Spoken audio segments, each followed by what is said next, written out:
Not all police officials or officers are corrupt, but the community that we serve often articulate a concern that a number of the police who are serving them are corrupt.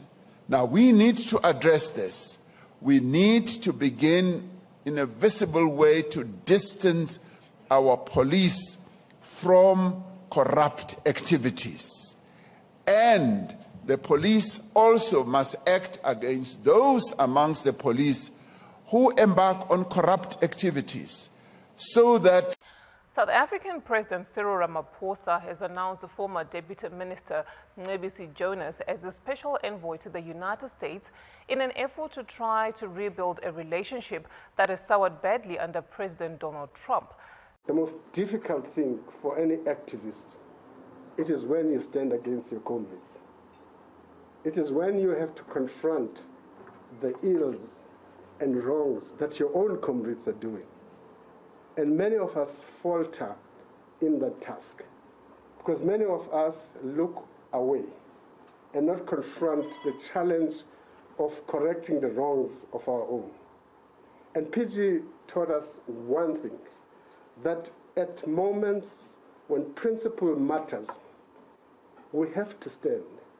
PG was so focused on trying to deal with issues of corruption, to deal with issues of misdirection of the African National Congress and the country. He was still focused on ensuring that the country is brought back to the central path of dealing with all the political, social, and economic morals that the country was going through. My last point is, PG was a mobilizer. And what constitutes society?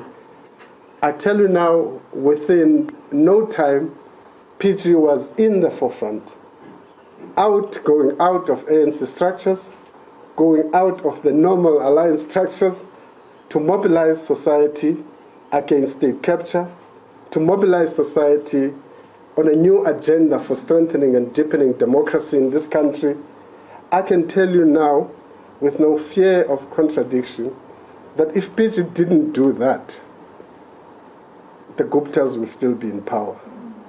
Oh, sorry, JZ will be still in power. As of tonight, South Africa is still being run into the ground by an incompetent kleptocrat called Cyril Ramaphosa.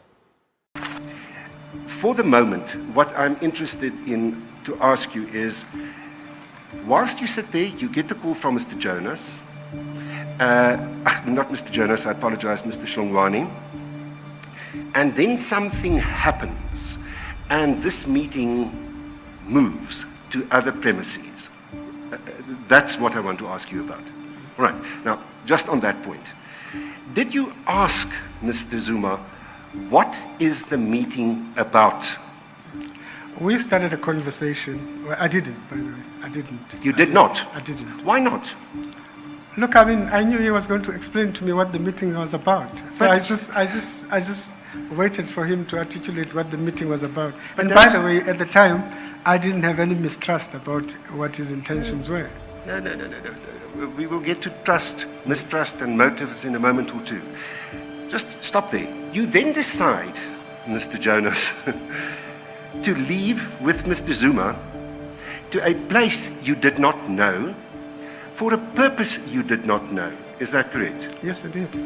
So did you ask who are the other people we're going to meet? I didn't ask. I really didn't have any reason to assume that there was something funny or bad that was about to happen. But Mr. Zuma's name and the Gupta's name had been linked. If we look at this statement and all the other statements, it's always the two of them together when Mr. Shlongwane talks to you about these matters. I can put it differently. The president's son says he wants to talk to me. I will go and listen to him.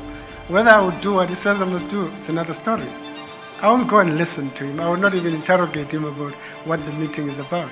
Mr. Jonas, you're a deputy minister. You leave your protectors behind, your vehicle behind. You get into a car with a man you had just met a few minutes ago to go to a meeting where you don't know where the location is, to talk about things you have no idea what it's going to be, and to meet unknown people. Is that your evidence? That's what I'm saying. I do travel Yes. alone most of the time.